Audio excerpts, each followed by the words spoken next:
Hello दोस्तों, एक बार फिर से स्वागत है आपका आरंभ स्टडी पॉइंट में। आज हम क्लास 10th ज्योग्राफी भूगोल का पहला अध्याय जो कि संसाधन एवं विकास है उसका अध्ययन करेंगे। और यह बहुत ही इम्पोर्टेंट अध्याय आपके लिए होगा क्योंकि यहाँ से बहुत सारे क्वेश्चन पूछे जाते हैं। और ये भी आपको बता दें कि यह जो न्यू सेशन है यह 2023-24 का आप जानते हैं बहुत सारे जो भी साइंस हो, ज्योग्राफी हो, पॉलिटी हो, अनेक जो भी सब्जेक्ट है उस सब्जेक्ट का नया सिरा से नया जो है पब्लिश हुआ है बुक। और इसमें बहुत कुछ जो है चेंज किए गए हैं। तो हम नए पब्लिश जो किए गए बुक हैं उसी के आधार पर ज्योग्राफी का अध्ययन करेंगे। और जो हिस्ट्री है उसका हम पुराना आधार लेते हैं इसीलिए क्योंकि उसका जो है आपको उसमें फ़ायदा होता है ये कि पुराने आधार में हिस्ट्री कुछ चेंज ऐसा होता नहीं है। जो चेंज होता है उसका जो है हम न्यू सेशन लेकर चलते हैं और जो चेंज नहीं होता है उसका हम पुराना सेशन लेकर आपको हम अध्ययन करवा रहे हैं। तो यहाँ पर हम नया सेशन लेकर चलेंगे। ज्योग्राफी जो है आपको बहुत कुछ चेंज होते हुए नज़र इसके फैक्ट आते हैं। तो चलिए देखते हैं कि इसमें संसाधन एवं विकास में आपको क्या-क्या बहुत ही ऐसे तो ये बहुत ही महत्वपूर्ण जो अध्याय है और इससे क्वेश्चन आपको इस बार भी बीपीएससी टीआरई में क्वेश्चन पूछा गया है। तो चलिए शुरुआत करते हैं।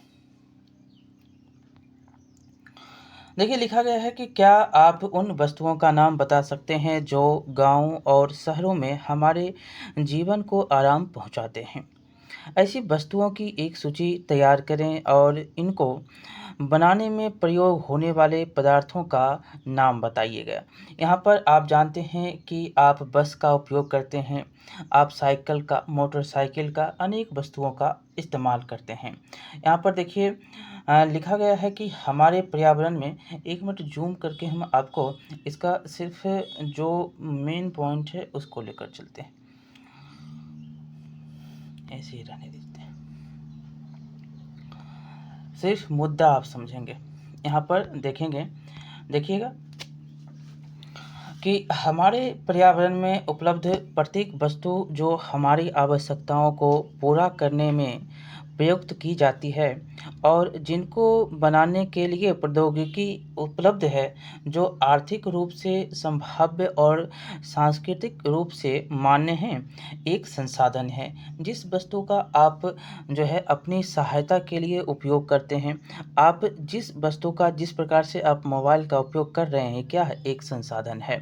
तो हमारे पर्यावरण में उपलब्ध वस्तुओं का जिस प्रकार से आप उपयोग करते हैं, आपको जिस प्रकार से वो सहायता प्रदान करता है, या आप यहाँ पर जैसे यहाँ पर दिया गया है कि जो उपलब्ध वस्तु की यहाँ पर वस्तुओं की रूपांतरण प्रक्रिया प्रकृति, प्रौद्योगिकी और संस्थाओं के पारस्परिक क्रियात्मक संबंध में निहित है।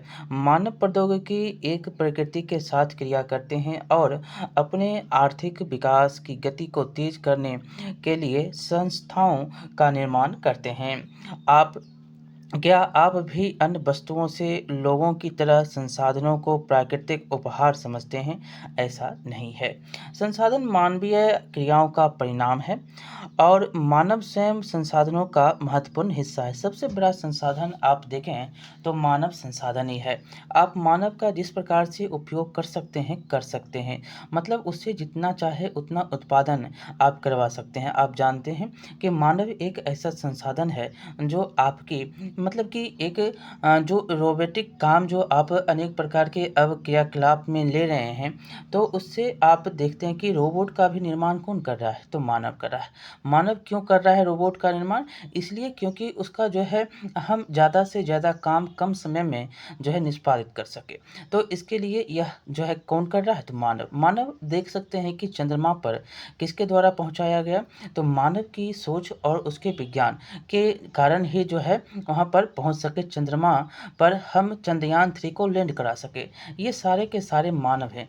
मानव संसाधन एक ऐसा संसाधन है जो एक कह सकते हैं ना, जो एक आप मानव समाज को मतलब कि ये समाज को एक सफल और सुसज्जित रूप और ढंग देता है। तो ये आप समझ सकते हैं। एक जो पढ़ा लिखा आदमी होता है वो बहुत ही कुशल अगर व्यक्ति क्यों कहता है कि आप किसी काम में कुशल कितना हैं, यह आपके जो है ज्ञान पर डिपेंड करता है। आप कितना काम को कितने समय में कर सकते हैं, यह भी आपकी कुशलता पर निर्भर करती है। तो ये सारी बात आप जानते हैं और यह आपके लिए और अन्य लोगों के लिए देखिए शिक्षा पर जोर क्यों दिया जाता है? क्योंकि लोग जो है, जो मानव है, वो अच्छा से अच्छा अपना जीविकोपार्जन से लेकर देश की सहायता और मानव जो है सहायता सभी का जो है यहाँ पर धरती हो, आकाश हो, ज़मीन हो, बहुत सारे चंद्रमा पर आप पहुँच गए हैं। तो ये सारे के सारे किसके कारण हो सका है? विवेक, बुद्धि, ज्ञान ये सब जो है इसमें कार्य लगते हैं।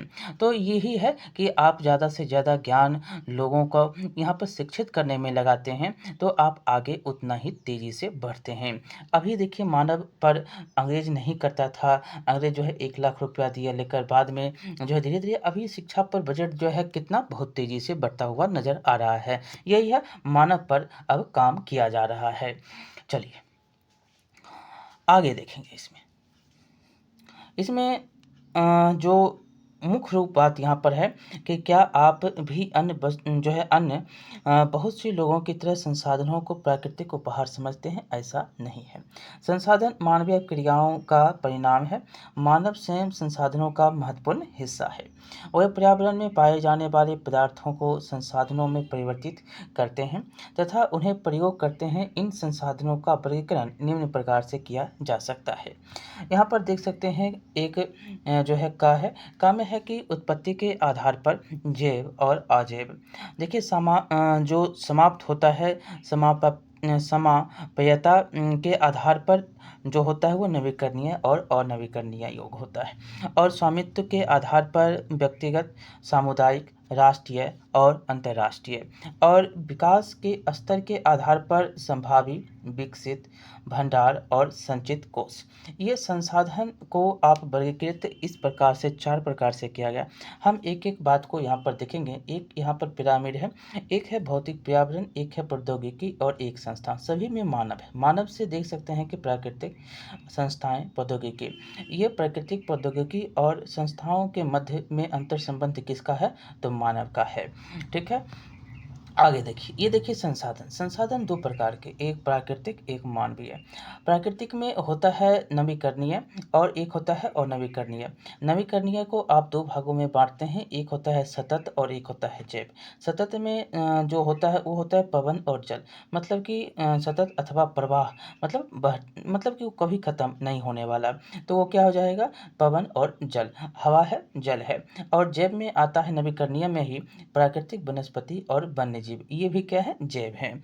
ये वन जो आपको दिख रहे हैं। अब देखिए अनवीकरणीय जो संसाधन होते हैं उसमें एक होता है पुनर्चक्रीय, जैसे कि धातु। इसको पुनः आप लोहा को ढालकर अनेक प्रकार के रूप देते हैं। फिर लोहा को गलाकर फिर अनेक प्रकार के रूप देते हैं। तो वही हुआ जो चक्रीय हो और एक होता है अचक्रीय, जीवाश्म ईंधन, जो आप कोयला का अगर आप एक बार पेट्रोल का उपयोग कर लेंगे तो क्या होगा? उसको बनने में लाखों के लाखों वर्ष लग जाते हैं। तो ये क्या हो जाएगा? जीवाश्म ईंधन हो जाएगा। अब इसमें मानव जो होता है, मानव संसाधन, उसमें एक होता है संरचनाएँ एवं संस्थाएँ। आप इसरो का निर्माण करते हैं, इसरो का जो है स्थापना करते हैं। क्यों करते हैं? क्योंकि यहाँ पर आप जानते हैं कि सैटेलाइट छोड़ा जा रहा है। सैटेलाइट से आप मोबाइल का उपयोग कर रहे हैं। अनेक प्रकार की सुविधाएँ जो है आपको सैटेलाइट के माध्यम से जो है मिल रही है। ये सारी बातें जो हैं मानवीय संसाधन, मानव जो है अपनी सुविधाओं के अनुसार अनेक प्रकार के खोज में लगा हुआ है और इसको आगे बढ़ा रहा है। एक दूसरा है कि मात्रा एवं गुणवत्ता, किस प्रकार की जो है मात्रा होगी और किस प्रकार का गुणवत्ता। आप जानते हैं चंद्रयान क्या हुआ? 2 बार असफल हो गया, लेकिन तीसरा बार क्या हो गया? सफल हो गया। क्यों? क्योंकि उसमें जो खामियाँ थी उसको दूर किया गया। अनेक प्रकार की जो आ रही थी विघ्न बाधाएँ, वो सबको जो है क्या किया गया? निदान किया गया। तो ये सारे जो हैं यहाँ पर आप समझ सकते हैं। यहाँ पर देख सकते हैं कि संसाधन का वर्गीकरण हमने आपको यहाँ पर बताया। अब आगे चलेंगे संसाधनों का विकास। संसाधनों के विकास के बारे में हम पढ़ें तो संसाधन जिस प्रकार मतलब मनुष्य के जीवन यापन के लिए अति आवश्यक है, उसी प्रकार जीवन की गुणवत्ता बनाए रखने के लिए भी महत्वपूर्ण है। ऐसा विश्वास किया जाता है कि संसाधन प्रकृति की देन है, परिणाम स्वरूप मानव ने इसका अंधाधुंध उपयोग किया, जिससे निम्नलिखित मुख्य जो है समस्याएं पैदा हो गई। अब देखेंगे समस्या क्या क्या है। यहाँ पर है कि कुछ व्यक्तियों के लालचवश संसाधनों का ह्रास। दूसरा, संसाधन समाज के कुछ ही लोगों के हाथ में आ गए हैं, जिससे समाज दो हिस्सों संसाधन संपन्न एवं संसाधनहीन अर्थात अमीर और गरीब में बँट गया। तीसरा, संसाधन के अंधाधुंध शोषण के वैश्विक पारिस्थितिकी संकट पैदा हो गई, जैसे भूतापीय ग्लोबल वार्मिंग जो होता है, तापन, ओजोन परत अपक्षय और पर्यावरण प्रदूषण और भूमि निम्नीकरण आदि। आगे यहाँ पर क्रियाकलाप है, क्रियाकलाप में आप जो है कर सकते हैं, कह सकते हैं कि कल्पना करिए कि तेल संसाधन खत्म होने पर हमारा जीवन शैली पर क्या पड़ा। अभी जो डीजल इंजन चल रहा है उस पर क्या होगा, भारी वाहनों के लिए जो आप उपयोग कर रहे हैं डीजल का, इसका क्या होगा, प्रभाव पड़ेगा। आप देखते हैं कि जो पेट्रोल का उपयोग कम ज़्यादा दूरी के लिए आप उपयोग कर रहे हैं, इसका प्रभाव पड़ेगा। आगे है कि दूसरा है कि घरेलू और कृषि संबंधित अपशिष्ट को पुनः चक्रण करने वाले लोगों के विचार जानने के लिए मोहल्ले अथवा गांव के एक सर्वेक्षण करें और लोगों से प्रश्न पूछ सकते हैं कि पहला, कि उनके द्वारा उपयोग में लाए जाने वाले संसाधनों के बारे में वे क्या सोचते हैं। आप जानते हैं कि आप मतलब कि आप बाजार जाते हैं तो किसका उपयोग करते हैं, बाइक का, आप साइकिल का। तो ये देखते हैं कि संसाधन में जो नवीकरणीय ऊर्जा, तो आप साइकिल चला रहे हैं या आप पैदल वहाँ पर आप हाट बाज़ार चले जा रहे हैं, तो क्या हो गया, ये एक जो है नवीकरणीय, मतलब आप जा रहे हैं उसमें हवा साँस का उपयोग हो रहा है, तो ये क्या है, नवीकरणीय है। आप मोटरसाइकिल का उपयोग कर रहे हैं तो क्या है, अनवीकरणीय, मतलब उसमें पेट्रोल चल रहा है। तो इसमें संसाधन का उपयोग जो आप कर रहे हैं उसमें क्या सोचते हैं, आप अपना जो है समय बचा रहे हैं या संसाधनों का दुरुपयोग कर रहे हैं, ये सब भी देखा जाता है। दूसरा है कि अपशिष्ट और उसके उपयोग के बारे में उनका क्या विचार है। देखिए, आप जिस चीज़ का उपयोग कर रहे हैं, जैसे कि चाय पत्ती का उपयोग आप करते हैं, चाय को छान लेते हैं और उसके अपशिष्ट को आप किसी खाद्य पदार्थ में रख देंगे, मतलब कि खाद्य जैसे मिट्टी में आप उसको समाहित कर देंगे तो वो खाद बन जाएगा। आप अगर कहीं फेंक देंगे तो वो गंदगी बन जाएगा। एक संसाधन का उपयोग जो है आप अनेक प्रकार से कर सकते हैं, लेकिन उस संसाधनों का उपयोग दुरुपयोग के रूप में अगर करेंगे तो वो आपके जीवन को ही प्रभावित करता है। अगर आप गंदगी फैलाते हैं तो संसाधन का उपयोग जो आपको डस्टबिन दिया जाता है, एक जो है हरे और नीले रंग का, उसको क्या होता है, एक कचरा जो दिया जाता है, कचरा आजकल देखते हैं ना कि गाड़ी आता है लेकर जाता है, वार्ड का काम है। तो ये सारे व्यवस्थाएं सरकार के द्वारा जो की जा रही है, आप अपशिष्ट का उपयोग किस प्रकार से करते हैं। गाड़ी वाला आता है, ऊपर से आप जानते हैं हर मोहल्ले गली में गाँव में हर जगह जो है आपको अपशिष्ट लेने वाले, मतलब कि कूड़े कचरे जो लेने वाले होते हैं, लोहा टीना लेने वाले होते हैं, वो आपकी सुरक्षा, मतलब कि आपके यहाँ पर आप कह सकते हैं कि आपके गाँव देहात या शहर कस्बा जो भी है, वहाँ के जो भी अपशिष्ट होते हैं, जो कूड़े कचरे होते हैं, उसको उठाकर एक जगह स्थापित किया जाता है, उसका पुनर्चक्रण किया जाता है। उसमें भी आप सब जानते हैं कि उनका क्या होता है, सहयोग होता है। आप ये क्या करते हैं, यही आपसे अपने विचार में स्पष्ट कर सकते हैं। देखिए, अपने परिणामों और समुचित चित्र जो होता है कॉलेज का तैयार कर सकते हैं कि आप उसका उपयोग किस प्रकार से करते हैं। चलिए, हमने क्रियाकलाप के बारे में आपको बताया और आप खुद जानते हैं कि हम जो है अपने आसपास की जगह को किस प्रकार से सुसज्जित जो है गंदगी से मुक्त बना सकते हैं और रख सकते हैं। आगे चलेंगे। देखिए, यहाँ पर लिखा गया है कि मानव जीवन की गुणवत्ता और विश्व शांति बनाए रखने के लिए संसाधनों का समाज में न्याय संगत बंटवारा आवश्यक हो गया है। यदि कुछ ही व्यक्तियों तथा देशों द्वारा संसाधनों का वर्तमान दोहन जारी रहता है तो हमारी पृथ्वी का भविष्य खतरे में पड़ सकता है। इसलिए हर तरह के जीवन का अस्तित्व बनाए रखने के लिए संसाधनों के उपयोग की योजना बनाना अति आवश्यक है। सतत अस्तित्व सही अर्थ में सतत पोषणीय विकास का एक हिस्सा है। यहाँ पर देखिए सतत पोषणीय विकास क्या होता है, तो सतत पोषणीय विकास होता है सतत पोषणीय आर्थिक विकास का अर्थ है विकास पर्यावरण को बिना नुकसान पहुँचाए हो और वर्तमान विकास की प्रक्रिया भविष्य की पीढ़ियों की आवश्यकता की अवहेलना ना करे। ठीक है, यही है सतत पोषणीय विकास। अगला है यहाँ पर बहुत ही इंपॉर्टेंट है, यहाँ से क्वेश्चन बार बार पूछा जाता है, जैसे रियो डी जेनेरो पृथ्वी सम्मेलन 1992। अब जानते हैं कि ब्राज़ील को आप ये भी जानते हैं कि ब्राज़ील को इस बार G20 का जो अगला अध्यक्ष होगा वह ब्राज़ील होगा और रियो डी जेनेरो इसकी राजधानी। तो यहाँ पर 1992 जून में 100 से अधिक राष्ट्राध्यक्ष ब्राज़ील के शहर रियो डी जेनेरो में प्रथम अंतर्राष्ट्रीय पृथ्वी सम्मेलन में एकत्रित हुए। सम्मेलन का आयोजन विश्व स्तर पर उभरते पर्यावरण संरक्षण और सामाजिक आर्थिक विकास की समस्याओं का हल ढूंढने के लिए किया गया था। इस सम्मेलन में एकत्रित नेताओं ने भूमंडलीय जलवायु परिवर्तन और जैविक विविधता पर एक घोषणा पत्र हस्ताक्षर किया। रियो सम्मेलन में भूमंडलीय वन सिद्धांत फॉरेस्ट प्रिंसिपल्स पर सहमति जताई गई और जो है 21वीं शताब्दी में सतत पोषणीय विकास के लिए एजेंडा 21 की स्वीकृति प्रदान की गई। अब देखिए एजेंडा 21 क्या है, तो यह घोषणा है यह एक घोषणा है जिसे 1992 में ब्राज़ील के शहर रियो डी जेनेरो में संयुक्त राष्ट्र पर्यावरण और विकास सम्मेलन UNCED के तत्वाधान में राष्ट्राध्यक्षों द्वारा स्वीकृत किया गया था। इसका उद्देश्य भूमंडलीय सतत पोषणीय विकास हासिल करना है।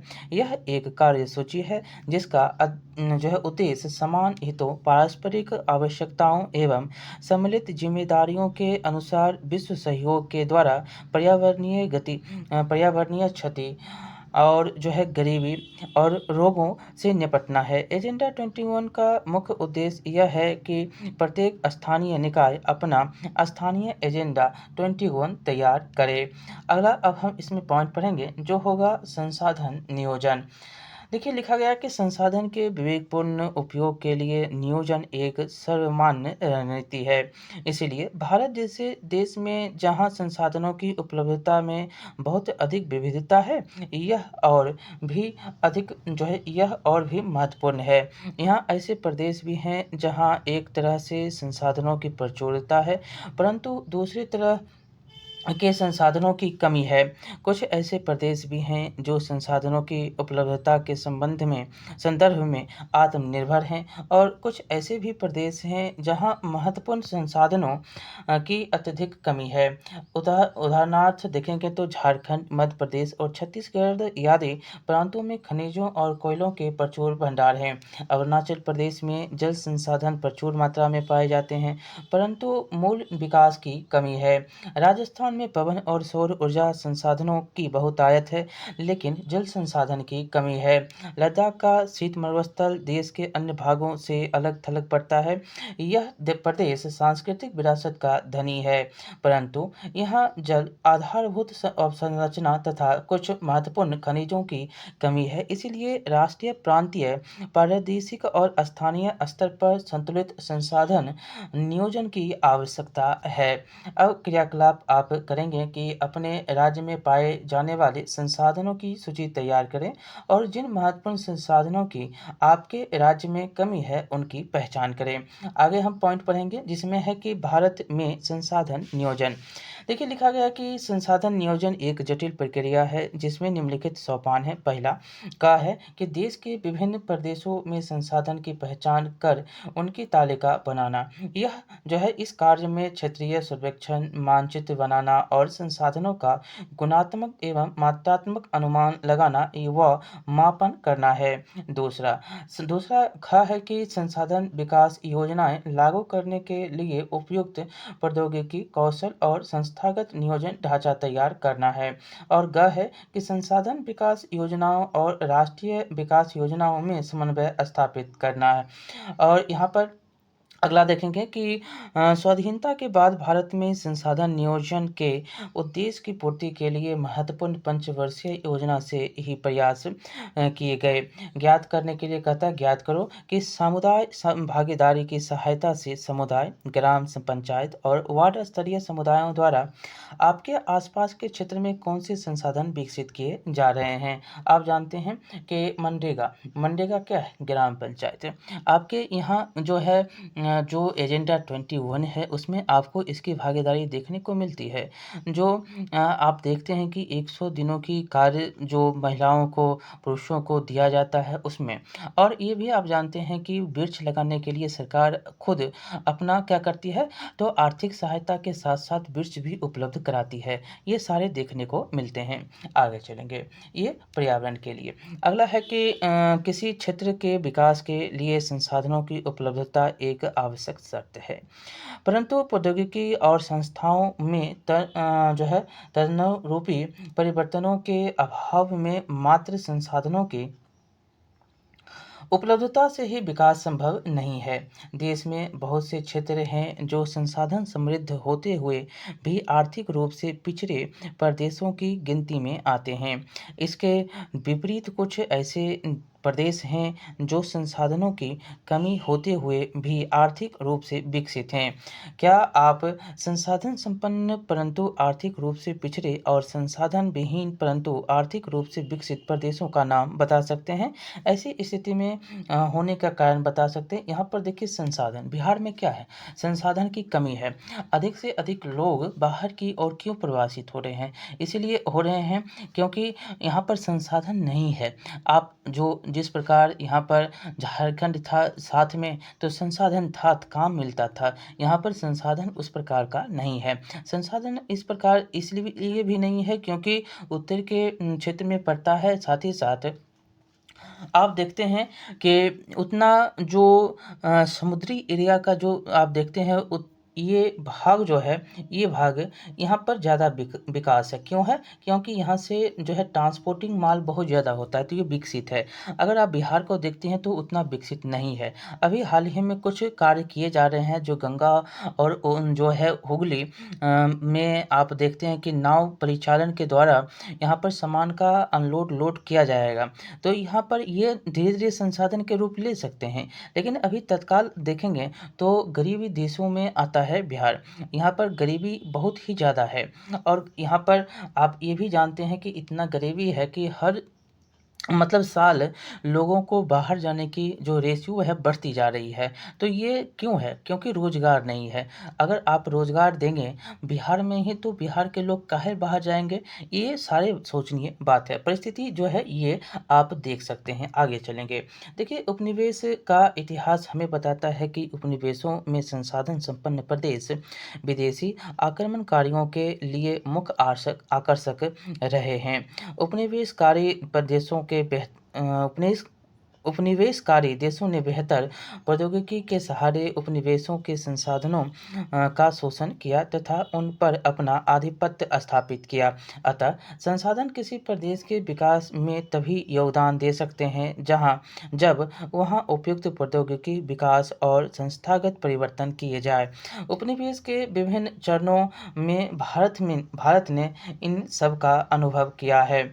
अच्छा, भारत में विकास सामान्यतः तथा संसाधन विकास लोगों के मुख्य संसाधनों की उपलब्धता पर ही आधारित नहीं है, बल्कि इसमें प्रौद्योगिकी, मानव संसाधन की गुणवत्ता और ऐतिहासिक अनुभव का भी योगदान रहा है।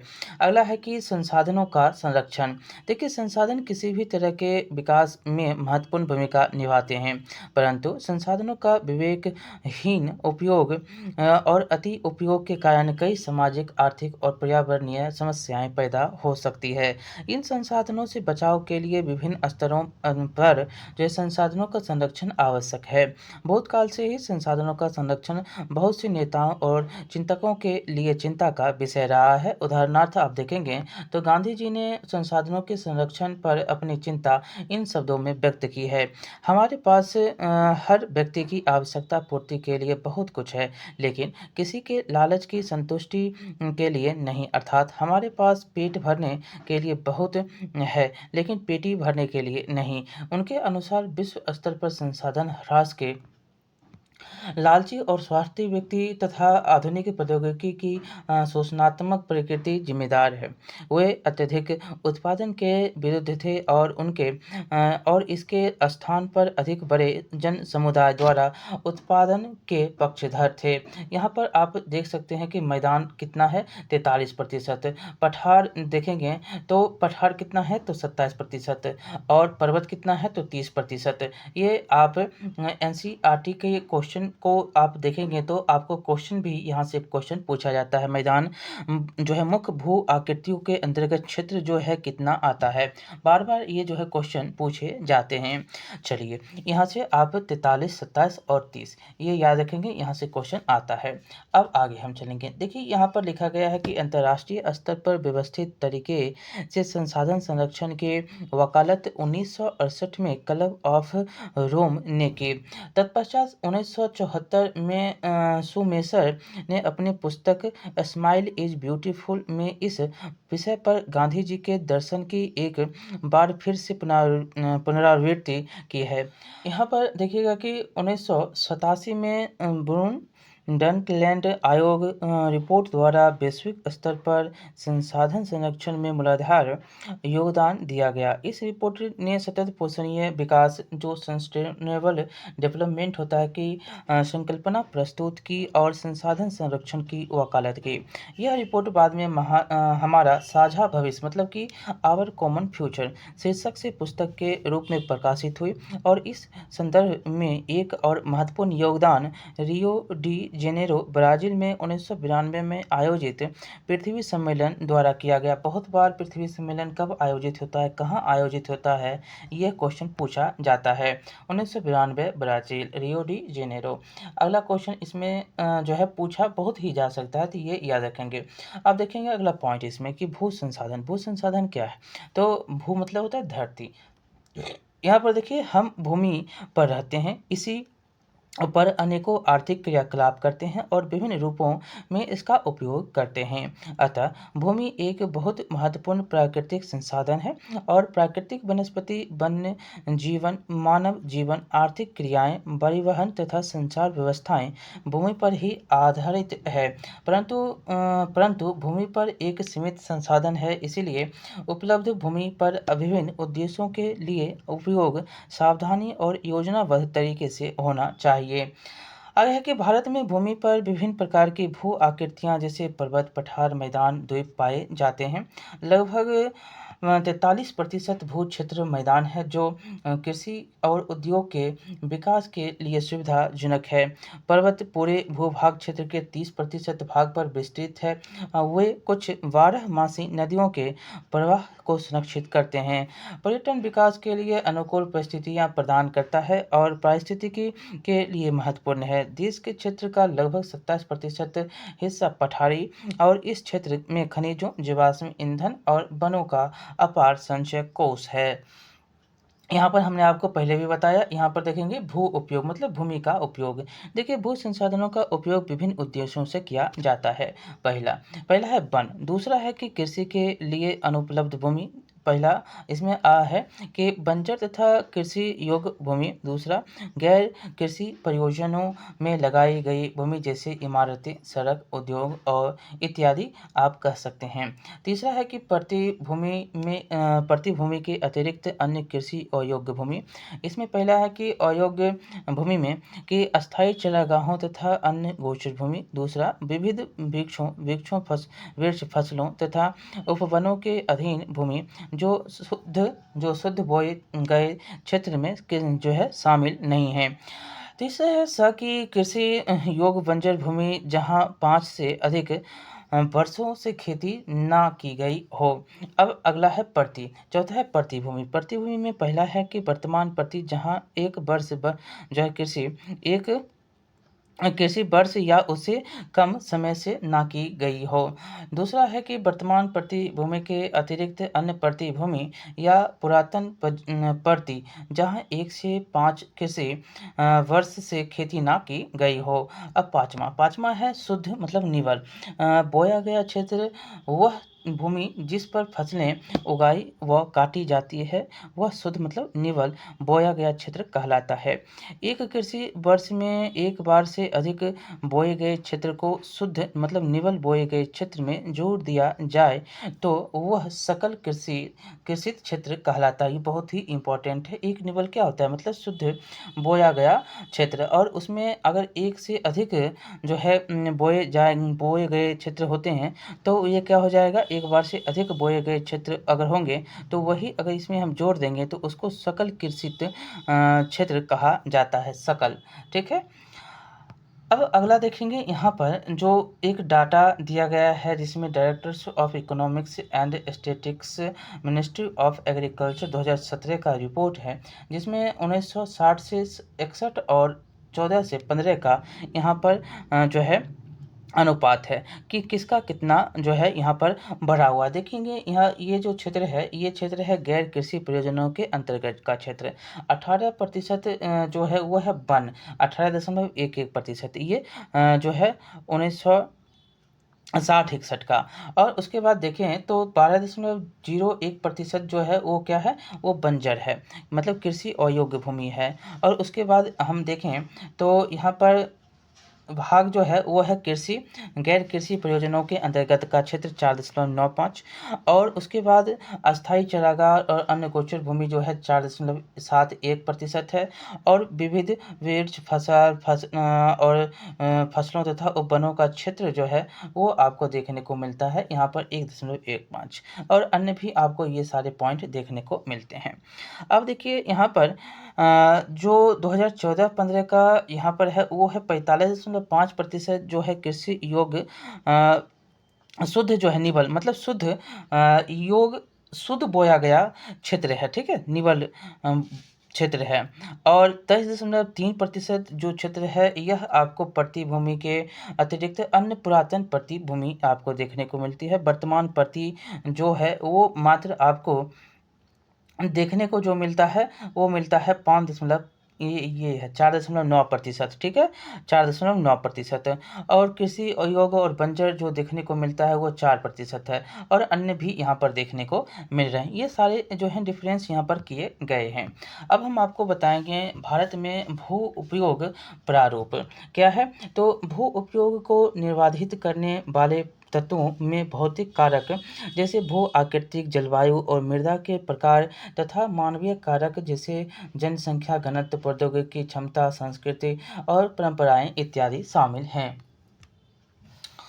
ठीक है। और भारत का कुल भौगोलिक क्षेत्रफल 32.8 लाख वर्ग किलोमीटर है, परंतु इसके 93% भाग के ही कुछ उपयोग आंकड़े उपलब्ध हैं, क्योंकि पूर्वोत्तर राज्यों में असम को छोड़कर अन्य प्रांतों के सूचित क्षेत्र के बारे में जानकारी उपलब्ध नहीं है। इसके अलावा जम्मू और कश्मीर में जब पाकिस्तान और चीन अधिकृत क्षेत्रों के भूमि उपयोग का सर्वेक्षण भी नहीं हुआ है।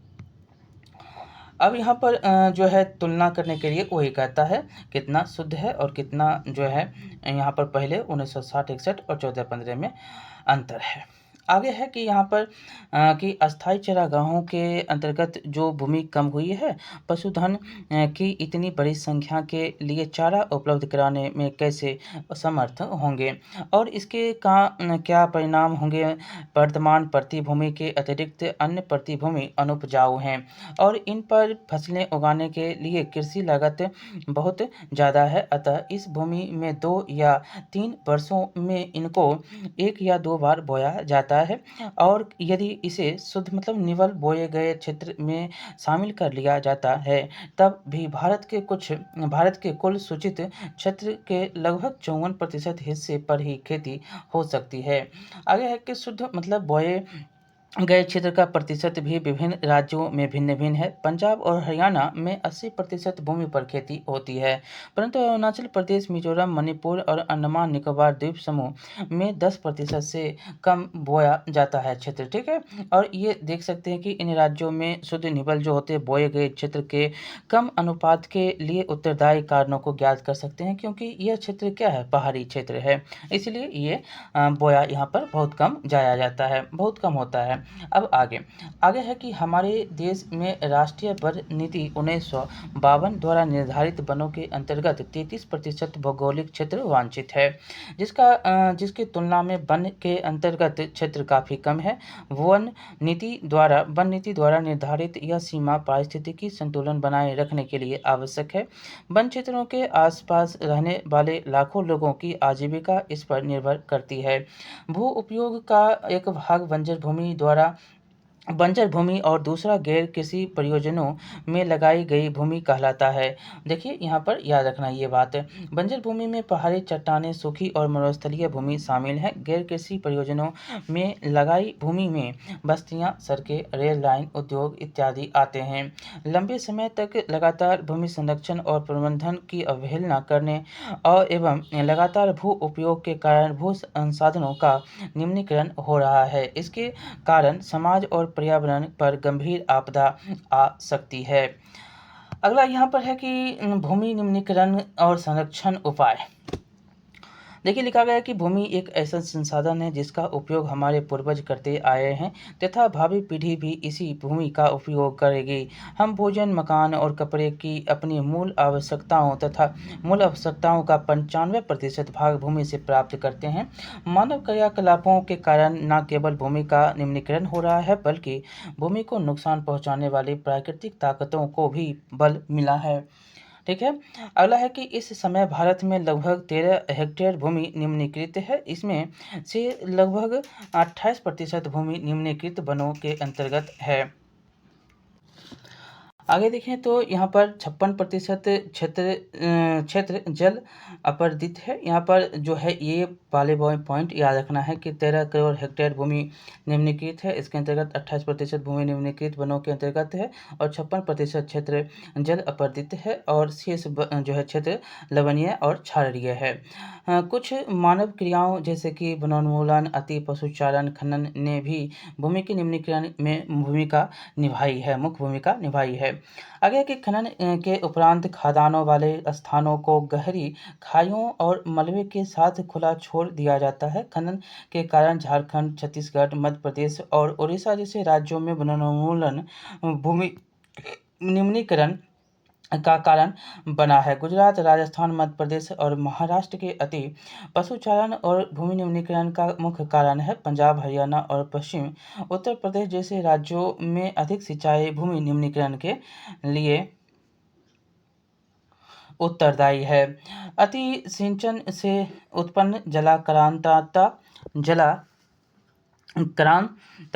भी भूमि निम्नीकरण के लिए उत्तरदायी है, जिससे मृदा में लवणीय और क्षारीयता बढ़ जाती है। खनिज प्रक्रियाएं जैसे सीमेंट उद्योग में चूना पत्थर को पीसना और मृदा पर्तन उद्योग में चूने मतलब कि खरिया मृदा और सेल खरी के प्रयोग बहुत अधिक मात्रा में वायुमंडल में धूल विसर्जित होती है। जब इसकी परत भूमि पर जम जाती है तो मृदा की जल सोखने की प्रक्रिया अवरुद्ध हो जाती है। पिछले कुछ वर्षों में देश के विभिन्न भागों में औद्योगिक जल निकास से बाहर आने वाला अपशिष्ट पदार्थ भूमि और जल प्रदूषण का मुख्य स्रोत है। आगे है कि भूमि निम्नीकरण की समस्याओं को सुलझाने के कई तरीके हैं। वनोरोपण और चारागाहों का उचित प्रबंधन इसमें कुछ हद तक मदद कर सकते हैं। पेड़ों की रक्षक मेखला जो होता है बेल्ट, शेल्टर बेल्ट जो होता है पशुचारण नियंत्रण और रेतीले टीलों को कांटेदार झाड़ियाँ लगातार स्थिर बनाने की प्रक्रिया से भी भूमि कटाव की रोकथाम शुष्क क्षेत्रों में की जा सकती है। भूमि जो होता है बंजर भूमि के उचित प्रबंधन, खनन नियंत्रण और औद्योगिक जल को परिष्करण के पश्चात विसर्जित करके जल और भूमि प्रदूषण को कम किया जा सकता है। आगे है कि मृदा संसाधन। मृदा संसाधन मिट्टी अथवा मृदा सबसे महत्वपूर्ण यहाँ पर सबसे महत्वपूर्ण नवीकरण योग्य प्राकृतिक संसाधन है। यह पौधों के विकास का माध्यम है जो पृथ्वी पर विभिन्न प्रकार के जीवों का पोषण करती है। मृदा एक जीवंत तंत्र है। कुछ सेंटीमीटर गहरी मृदा बनने में लाखों वर्ष लग जाते हैं। मृदा बनने की प्रक्रिया में उच्चावचजनक सेल अथवा अस्तर सेल, जलवायु, वनस्पति और अन्य जैव पदार्थ और समय मुख्य कारक हैं। प्रकृति के अनेकों तत्व जैसे तापमान परिवर्तन, बहते जल की क्रिया, पवन, हिम, नदी और अपघटन क्रियाएं आदि मृदा बनने की प्रक्रिया में योगदान देती है। मृदा में होने वाले रासायनिक और जैविक परिवर्तन भी महत्वपूर्ण हैं। मृदा जैव मतलब ह्यूमस और अजैव दोनों प्रकार के पदार्थों से बनती है। अगला है कि मृदा बनने की प्रक्रिया को निर्धारित करने वाले तत्वों, उनके रंग, गहराई, गठन, आयु व रासायनिक और यहाँ पर दिया गया रासायनिक और भौतिक गुणों के आधार पर भारत की मृदा के निम्नलिखित प्रकार हैं। यहाँ पर हम पहले ये एक दो पॉइंट है इसको देखेंगे। जो ऊपरी स्तर मृदा होता है ये आप देख सकते हैं। उसके बाद जो होता है उप मृदा, अपक्षयित चट्टानें, बालू, गाद, सिल्ट जो मृतिका पाया जाता है। उसके बाद तीसरा जो है वो है अर्ध स्तरीय अपक्षयित आधारित चट्टानें और अंतिम जो दिख रहा है अपक्षय रहित आधारित चट्टानें। इसके बारे में एक एक बात हम पढ़ेंगे। जैसे देखिएगा कि मृदाओं का वर्गीकरण। तो मृदाओं का वर्गीकरण में भारत में अनेक प्रकार के उच्चावच और भू आकृति, जलवायु और वनस्पतियाँ पाई जाती हैं। इस कारण अनेक प्रकार की मृदाएं विकसित हैं। पहला जलोढ़ मृदा। देखिए मृदा विस्तृत रूप से फैली है और जो जलोढ़ मृदा है वो इसके बारे में कहा जा रहा है। ये विस्तृत रूप से फैली हुई है और यह देश की महत्वपूर्ण मृदा है। वास्तव में संपूर्ण उत्तरी मैदान जलोढ़ मृदा से बना है। यह मृदाएं हिमालय के 3 महत्वपूर्ण नदी तंत्रों सिंधु, गंगा और ब्रह्मपुत्र नदियों द्वारा लाए गए निक्षेपों से बना है। एक सकरे गलियारे के द्वारा ये मृदाएं राजस्थान और गुजरात तक फैली है। पूर्वी तटीय मैदान विशेषकर महानदी गोदावरी, कृष्णा और कावेरी नदियों के डेल्टे भी जलोढ़ मृदा से बने हैं। अगला है कि जलोढ़ मृदा में रेत, सिल्ट और मृत्तिका के विभिन्न अनुपात पाए जाते हैं। जैसे हम नदी के मुहाने से घाटी में ऊपर की ओर जाते हैं, मृदा के कणों का आकार बढ़ता चला जाता है। नदी घाटी के ऊपरी भाग में जैसे ढाल भंग के समीप मोटे कण वाली मृदाएं पाई जाती है। ऐसी मृदाएं पर्वतों की तलहटी पर बने मैदानों जैसे द्वार क्षेत्र और तराई में आमतौर पर पाई जाती है। अगला है कि कणों के आकार या घटकों के अलावा मृदाओं की पहचान उनकी आयु से भी होती है। आयु के आधार पर जलोढ़ मृदाएं 2 प्रकार की हैं। पुराना जलोढ़ जिसको बांगर कहते हैं और नया जलोढ़ जिसको खादर के नाम से जानते हैं। बांगर मृदा में कंकड़ ग्रंथियों की मात्रा ज़्यादा होती है। खादर मृदा में बांगर मृदा की तुलना ज़्यादा महीन कण पाए जाते हैं। जलोढ़ मृदाएं बहुत उपजाऊ होती है। अधिकतर जलोढ़ मृदाएं पोटाश, फास्फोरस और चूना युक्त होती है। बहुत बार क्वेश्चन पूछा है जो इनको गन्ने, चावल, गेहूं और अन्य अनाजों और दलहन फसलों की खेती के लिए उपयुक्त बनाती है। अधिक उपजाऊपन के कारण जलोढ़ मृदा वाले क्षेत्र में गहन कृषि की जाती है और यहाँ जनसंख्या घनत्व भी अधिक है। सूखे क्षेत्रों की मृदाएं अधिक क्षारीय है। इन मृदाओं का सही उपचार और सिंचाई करके इनकी पैदावार बढ़ाई जा सकती है। अब चलेंगे काली मृदा। काली मृदा क्या? तो इन मृदाओं का रंग काला है और इन्हें रेगर या रेगुर भी कहा जाता है मृदाएं कहते हैं। काली मृदा कपास की खेती के लिए उचित समझी जाती है और काली कपास मृदा के नाम से भी जाना जाता है। यह माना जाता है कि जलवायु और जनकसेलों ने काली मृदा के बनने में महत्वपूर्ण योगदान दिया है। इस प्रकार की मृदाएं दक्कन पठार मतलब बेसाल्ट क्षेत्र के उत्तर पश्चिमी भागों में पाई जाती है और लावा जनकसेलों से बनी है। ये मृदाएं महाराष्ट्र, सौराष्ट्र, मालवा, मध्य प्रदेश और छत्तीसगढ़ के पठारों में पाई जाती है। और ये हम देखेंगे कहाँ-कहाँ पर है। और दक्षिणी पूर्वी दिशा में गोदावरी और कृष्ण नदियों की घाटियों तक फैली है। बहुत ही बार ये क्वेश्चन काली मृदा का पूछा गया है। ये काली मृदा चित्र देख सकते हैं, ये काली मृदा है। अब हम आपको ये लेटेराइट मृदा है और ये देखेंगे आपको यहाँ से क्वेश्चन बार-बार पूछा जाता है। देखिएगा पर्वत और वन का क्षेत्र जो है वो ये है और यहाँ पर भी सिक्किम का कुछ क्षेत्र, अरुणाचल प्रदेश का क्षेत्र और ऊपर का जो क्षेत्र है जम्मू कश्मीर, लद्दाख का क्षेत्र, हरियाणा और उत्तराखंड के क्षेत्र भी आपको देखने को मिलते हैं। जलोढ़ मृदा जो कि पंजाब, हरियाणा और बिहार, झारखंड और यहाँ पर असम और ये देख सकते हैं कुछ गुजरात का क्षेत्र और पंजाब का क्षेत्र, राजस्थान के भी कुछ क्षेत्र नज़र आते हैं।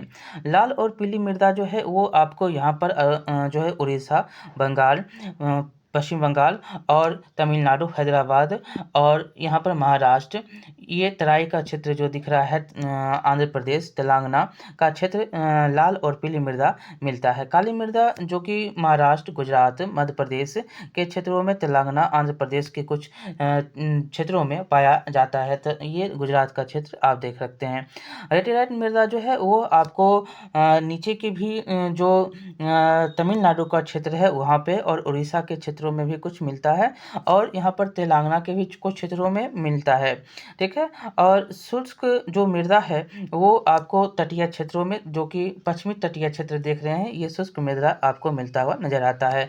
ये आप सॉरी ये जो शुष्क मृदा है वो राजस्थान के क्षेत्रों में ये शुष्क मृदा राजस्थान के क्षेत्रों में मिलता है और ये जो है कुछ दक्षिण के क्षेत्रों में भी शुष्क मृदा आपको देखने को मिलेंगे, ठीक है। तो इस प्रकार से ये मृदा के बारे में यहाँ पर आप देख सकते हैं और जो बातें दी गई थी हमने आपको बता दिया है। अब आगे हम चलेंगे।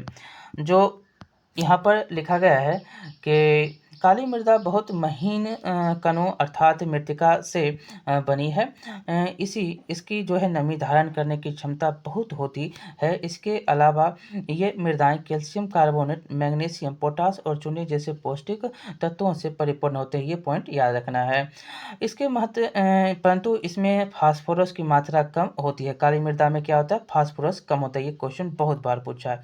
अगला है कि गर्म और शुष्क मौसम में इन मृदाओं में गहरी दरारें पड़ जाती है, देख सकते हैं ऊपर में, और जिसमें जो है जिससे इसमें अच्छी तरह वायु मिश्रण हो जाता है।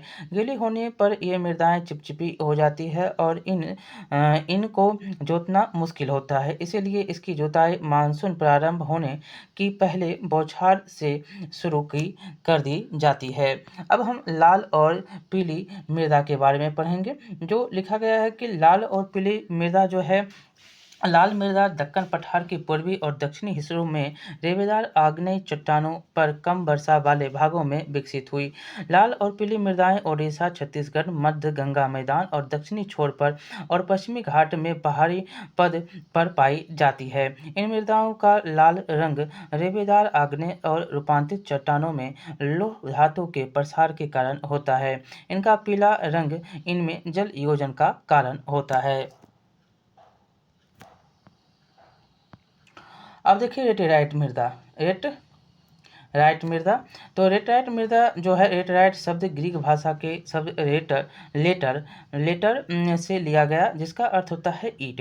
लेटराइट मृदा का निर्माण उष्णकटिबंधीय और उपोष्णकटिबंधीय जलवायु क्षेत्र में आर्द्र तथा शुष्क ऋतुओं के, ये देख सकते हैं ये चित्र है, ऋतुओं के एक के बाद एक आने के कारण होता है। यह भारी वर्षा से अत्यधिक निर्क्षालन जो होता है लेचिंग का परिणाम है। और लेटराइट मृदा अधिकतर गहरी तथा अम्लीय, पीएच कितना होता है तो 6 होती है। इसमें सामान्यतः पौधे के पोषक तत्वों की कमी होती है। यह अधिकतर दक्षिण राज्यों महाराष्ट्र एवं महाराष्ट्र के पश्चिमी घाट क्षेत्रों में और उड़ीसा, पश्चिम बंगाल के कुछ भागों तथा उत्तर पूर्वी प्रदेशों में पाई जाती है। जहाँ इस मिट्टी में पर्णपाती और सदाबहार वन मिलते हैं, वहाँ इसमें ह्यूमस पर्याप्त रूप में पाया जाता है। लेकिन विरल वनस्पति और अर्धशुष्क पर्यावरण में इसमें ह्यूमस की मात्रा कम पाई जाती है। आगे है कि जो है स्थल रूपों पर उनकी स्थिति के अनुसार उनमें अपवर्तन तथा भूमि निम्नीकरण की संभावनाएं होती हैं। मृदा संरक्षण की उचित तकनीक अपना कर इन मृदाओं पर कर्नाटक, केरल और तमिलनाडु में चाय और कॉफ़ी उगाई जाती है। तमिलनाडु, आंध्र प्रदेश और केरल की लाल लेटेराइट मृदा काजू की फसल के लिए अत्यधिक उपयुक्त है। बहुत ही बार पूछा गया, काजू के लिए लेटेराइट मृदा क्या है, अधिक उपयुक्त होता है। अगला है मरुस्थलीय मृदा। मरुस्थलीय मृदा का रंग लाल और भूरा होता है। ये मृदाएं आमतौर पर रेतीली और लवणीय होती है। कुछ क्षेत्रों में नमक की मात्रा इतनी है कि झीलों से जल वाष्पीकृत करके खाने का नमक बनाया जाता है। शुष्क जलवायु और उच्च तापमान के कारण जल वाष्प दर अधिक है और मृदाओं में ह्यूमस और नमी की मात्रा कम होती है। मृदा की सतह के नीचे कैल्शियम की मात्रा बढ़ती चली जाती है और नीचे की परतों में चूने के कंकड़ की परत पाई जाती है। इसके कारण मृदा में जल अंतःसंयंदन अवरुद्ध हो जाता है। इस मृदा को सही तरीके से सिंचित करके कृषि योग्य बनाया जा सकता है, जैसा कि पश्चिमी राजस्थान में हो रहा है। अब है वन मृदा। वन मृदा ये मृदाएं आमतौर पर पहाड़ी और पर्वतीय क्षेत्रों में पाई जाती है, जहां पर्याप्त वर्षा वन उपलब्ध है। इन मृदाओं के गठन में पर्वतीय पर्यावरण के अनुसार बदलाव आता है। इन घाटियों में ये मृदाएं दोमट और सिल्टदार होती है, परंतु ऊपरी ढालों पर इनका गठन मोटे कणों का होता है। हिमालय के हिमच्छादित क्षेत्रों में इन मृदाओं का बहुत अपरदन होता है और ये अधिक जो होता है एसिडिक तथा ह्यूमस रहित होती है। ये नदी घाटियों के निचले क्षेत्रों, विशेषकर नदी सोपानों और जलोढ़ पंखों आदि में ये मृदाएं उपजाऊ होती है। अगला है यहाँ पर मृदा अपरदन और संरक्षण। देखिए, मृदा के कटाव और उसके जो है बहाव की प्रक्रिया को मृदा अपरदन कहा जाता है। मृदा के बनने और अपरदन की क्रियाएं आमतौर पर साथ साथ चलती हैं और दोनों में संतुलन होता है, परंतु मानवीय क्रियाओं जैसे वनोन्मूलन, अति पशुचारण, निर्माण और खनन इत्यादि से कई बार यह संतुलन भंग हो जाता है तथा प्राकृतिक तत्व जैसे पवन, हिम नदी और जल मृदा अपरदन करते हैं। बहता जल मृत्तिका युक्त मृदाओं को काटते हुए गहरी वाहिकाएं बनाता है, जिन्हें अवन अवनलिकाएं कहते हैं। ठीक है। और ऐसी भूमि जोतने योग्य नहीं रहती है और इसके उत्खात भूमि बैडलैंड इसको कहा जाता है। आगे है कि चंबल बेसिन में ऐसी मृदाएं को खड़ रेवाइन भूमि कहा जाता है और कई बार जल विस्तृत क्षेत्र को ढके हुए ढाल के साथ नीचे की ओर बहता है। ऐसी स्थिति में इस क्षेत्र की ऊपरी मृदा घोलकर जल के साथ बह जाती है। इसे चादर अपरदन सीट इरोशन कहा जाता है। पवन द्वारा मैदान अथवा ढालू क्षेत्र से मृदा को उड़ा ले जाने की प्रक्रिया को पवन अपरदन कहते हैं। कृषि के गलत तरीकों से भी मृदा अपरदन होता है। गलत ढंग से हल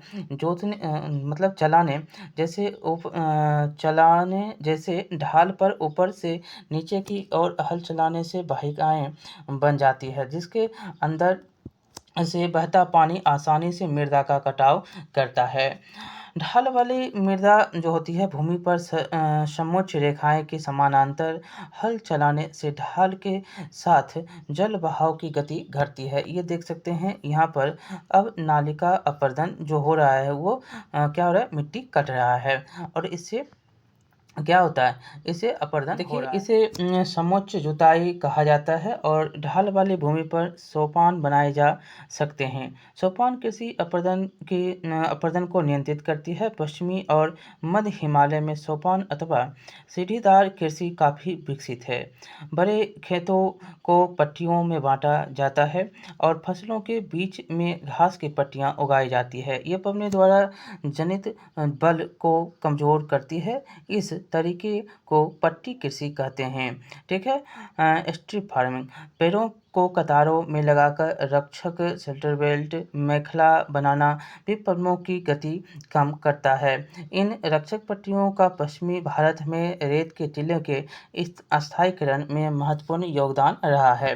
तो इस प्रकार से आपका चैप्टर समाप्त होता है। यहाँ पर 3 क्वेश्चन है, उसको हम कर लेते हैं। जो लिखा गया कि पंजाब में भूमि निम्नीकरण का निम्नलिखित में से मुख्य कारण क्या होता है? तो वहाँ पर अधिक से अधिक सिंचाई की जाती है। 80% तक यहाँ पर खेती होती है ज़मीन के, और यहाँ पर अधिक से अधिक उपजाऊ मतलब हरियाणा और जो क्षेत्र है उत्तर प्रदेश का, पंजाब का, यहाँ पर अधिक से अधिक सिंचाई किया जाता है। दूसरा है कि निम्नलिखित में से किस प्रांत में सीढ़ीदार मतलब सोपानी कृषि आप जानते हैं कहाँ? तो पूर्वी जो होगा, जहाँ पर पहाड़ी एरिया होगा वहाँ पर क्या होगा, वहाँ पर सोपानी कृषि होगा, सीढ़ीदार कृषि होगा। उत्तराखंड के क्षेत्रों में क्या होता है, सीढ़ीदार कृषि होता है। ये सारे दिख रहे हैं, ये मैदानी भाग है। क्या है ये? मैदानी भाग है। यहाँ पर अधिक से अधिक सिंचाई किया जाता है, अधिक से अधिक जो है धान की, गेहूँ की उपजाऊ जो है यहाँ पर उपजाते हैं लोग। बहुत सारे क्षेत्रों में आप जानते हैं कि पूर्वी का क्षेत्र हो गया आपका, नीचे जो दक्षिणी क्षेत्र हो गया यहाँ पर, और बंगाल के क्षेत्रों में देखते हैं कि ज़्यादा से ज़्यादा धान की खेती की जाती है। अब आगे है कि इनमें से किस राज्य में काली मृदा मुख्य रूप से पाई जाती है? तो आपसे क्वेश्चन बार बार पूछा जा सकता है। देखिए महाराष्ट्र का क्षेत्र, गुजरात का क्षेत्र, कुछ मध्य प्रदेश का क्षेत्र, यहाँ पर जो है काली मृदाएँ पाई जाती है। आपसे यहाँ पर गुजरात दे दिया है, कहीं दे देगा आपको जो है यहाँ पर महाराष्ट्र दिया है, कहीं गुजरात दे देगा। तो ये याद रखना है, हमने ऊपर में इसका अध्ययन किया था। बहुत बहुत धन्यवाद। लाइक शेयर सब्सक्राइब करिएगा। और आपके लिए हमने व्हाट्सएप चैनल बना दिया है। कोई भी पीडीएफ हो वो हम व्हाट्सएप चैनल में आपको देंगे लेकर। आप उसका लिंक जो है हमने टेलीग्राम पे भी दे दिया है। और व्हाट्सएप जो है, अगर आप व्हाट्सएप चैनल को फॉलो करते हैं तो आपको सारे के सारे पीडीएफ जो बनेंगे वो आपको वहाँ पर मिल जाएंगे। और हम आपको इस वीडियो में भी इसका लिंक जो व्हाट्सएप चैनल का है उसको दे देंगे, आप फॉलो कर लेंगे। ठीक है, बहुत बहुत धन्यवाद।